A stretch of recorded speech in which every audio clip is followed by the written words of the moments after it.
Asma, send to the ocean.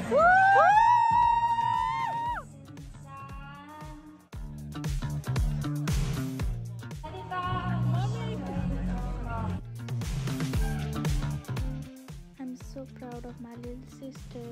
I am very lucky पनि किनकि ठ्याक्क म नेपाल गएकै बेला चाहिँ यो सो भयो सो मैले उसको यो सो हेर्ने मौका पाएँ. I am so proud of you my sister. So अब सो पनि सकियो अनि त्यो पछि हामीले अलिअलि भिडियोहरू खिच्यौँ फोटोहरू खिच्यौँ अनि आफ्टर द्याट चाहिँ वी डिड अ डिनर अनि घर गयौँ.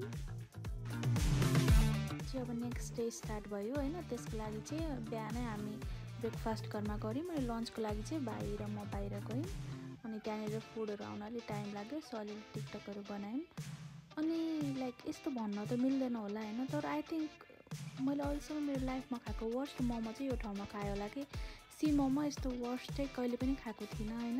मेरो भाइ पनि त्यही भनिरहेको थियो कि यस्तो वर्स्ट मोमो त मैले खाएकै थिइनँ भन्दै. अब चाहिँ लोकल माइक्रो चढेर सरेर रातमा पार्क न्यु रोडतिर जाँदैछौँ है त.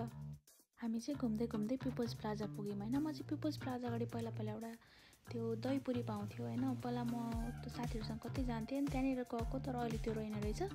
सो पिपल्स प्लाजाकै तल चाहिँ पानीपुरी चटपटीहरू पाउँदो रहेछ अनि त्यहीँनिर पानीपुरी खायौँ अनि अब चटपटी पनि खायौँ अनि चटपटी वाज भेरी गुड. पानीपुरी पनि मलाई एकदम मिठो लागेको थियो.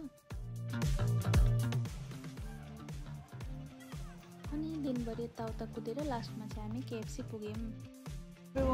हामी चाहिँ रातिको 7 बजे केएफसी खान आएको छौँ.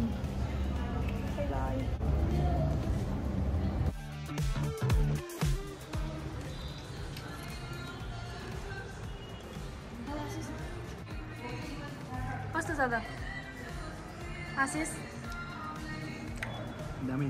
माउ बाबाको लागि पनि टेकअवे लिएर हामी घर गयौँ. We will show you everything what we will do today. See you guys soon.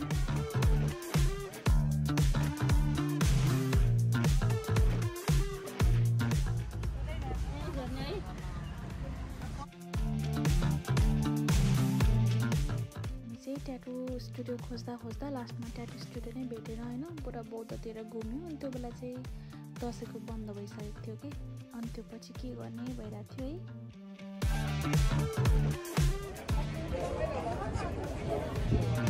अनि we decided to do my hair होइन.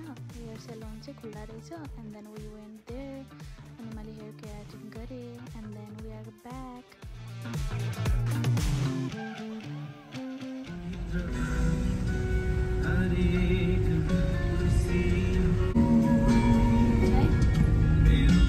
Finally home and this is the end of the vlog.